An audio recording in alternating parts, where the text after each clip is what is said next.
The iPhone 14 is not that different from the iPhone 13 is what a lot of people have been saying lately, but come on guys, Apple knows exactly what it's doing. I'm Kimberly Gideon, editor at Laptop Mag. Many people gravitate towards purchasing the non-Pro models because understandably they don't want to have to sell a kidney to buy a phone. In fact, the iPhone 13, not the 13 Pro and not the 13 Pro Max, was Apple's best-selling phone last year. And so with the iPhone 14, Apple probably said, okay, enough of this cheaping out, this ends today. So it shoved all of its best features into the iPhone 14 Pro and Pro Max. And that kind of left the iPhone 14 into dust. With the Pro models, you're getting goodies like the new dynamic island design, a new 48 megapixel wide camera, an always-on display, and the new A16 Bionic chip.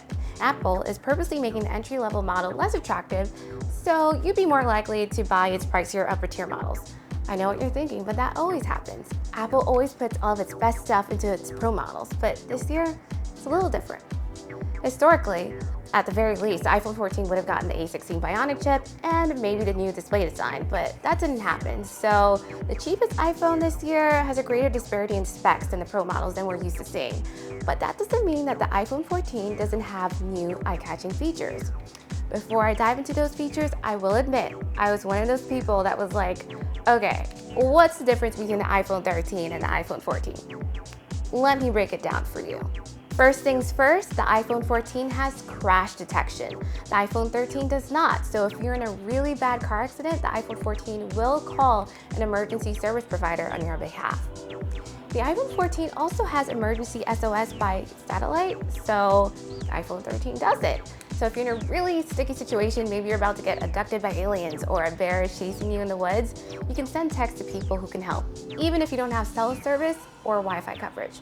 iPhone 14 also has an updated 12 megapixel wide camera. So you should see better low light performance because it has a larger sensor and a larger pixel count.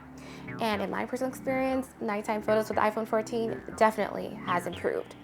The iPhone 14 selfie camera has a new autofocus feature. So basically, whether you're taking a picture of yourself or yourself with a group of friends, the camera will recognize everyone's faces and ensure that they're the main focus in the photo. The iPhone 14 also has action mode, which is a new feature that kind of allows you to take fast-moving videos. So any activities where there's like skateboarding or some sort of samba class, your videos will be a lot more stabilized. So it's kind of like you're holding a gimbal. And finally, the iPhone 14 does not have a SIM tray anymore. Hallelujah.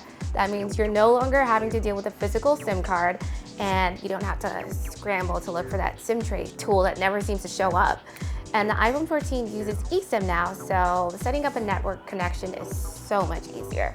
Now at this point, you're probably thinking, oh wow, all of these features sound pretty cool. I should definitely upgrade, right? Not quite. It depends on your lifestyle. So maybe you're a travel vlogger and you'd benefit from having a camera that takes stabilized video recordings while you're in Mykonos or Rome, or maybe you're an Instagram influencer and you like to take a lot of nighttime photos. So you'd benefit from that extra low light performance. If that sounds like you, get the iPhone 14. Or maybe you have anxiety about your own safety or your family member's safety, and the crash detection and satellite connectivity features are appealing to you. Get the iPhone 14. But if none of those features apply to you, I wouldn't recommend the iPhone 14, especially if you already have the iPhone 13. Why? Let's talk about battery life, because I mean, battery life is a big deciding factor for a lot of people, myself included. According to our testing, which consists of the phone continuously surfing the web on a cellular network at 150 nits of brightness, the iPhone 14 lasted 9 hours and 1 minute. Using the same test, the iPhone 13 lasted 9 hours and 40 minutes. So you're losing almost 40 minutes of battery life with the iPhone 14. So you have to decide whether that loss is worth it. It's not. Also, it's kind of annoying that the iPhone 14 still has a 60 Hz display, but I understand that Apple probably keeps this feature out because it consumes a lot of power, and at this point, iPhone 14 needs all the battery it can get. My iPhone 14 review unit is in blue, and as much as I love blue, it's a little too pale for my taste, and nothing compares to that beautiful, rich Pacific blue color that Apple offered for its iPhone 12 line. No idea why Apple has a thing for these pastel nursery room gender reveal colors, but whatever, you can always use a case, right? The iPhone 14 looks exactly like the iPhone 13. Same flat edges, ceramic shield display with a 6.1-inch screen, glossy back, matte edges, a dual camera setup on the rear, and that notch that everyone claims not to notice. The only difference is that it's slightly thicker, but a tiny bit lighter than the iPhone 13. The iPhone 14 also has the same A15 Bionic chip as the iPhone 13, while the Pro models get the A16 Bionic chip. This isn't a big deal to me though, because Apple's A-series chipsets are always light years ahead of the competition. Apple could keep the A15 Bionic chip through iPhone 20. And I wouldn't even bat an eye because it's that beastly and that powerful. The A15 Bionic chip inside the iPhone 14 does have an updated 5-core GPU, which is a nice little boost if you love graphic-intensive mobile games. The iPhone 14 starts at $799, and you can get it in Midnight, Purple, Starlight, Blue, or Product Red. Don't forget to check out our full review of the iPhone 14 at laptopmag.com.